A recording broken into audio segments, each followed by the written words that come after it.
कौन जानता है?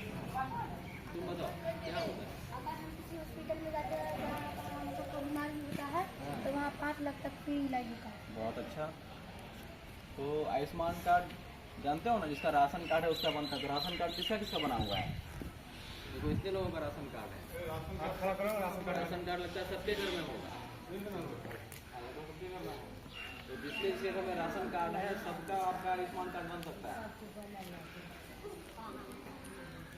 तो ऐसे में साहब ये आपकी जिम्मेदारी है, ठीक है। यहीं पर बगल में पीडीएस डीलर है आपके यहाँ बगल में, प्रमोद कुमार, सबके गार्जियन को वहाँ भिजवा दीजिए, वहीं बन जाएगा और सबका आज कार्ड बन जाएगा। तो कैसे सूचित करेंगे इनके बच्चों को घर में? बहुत हो गया आपका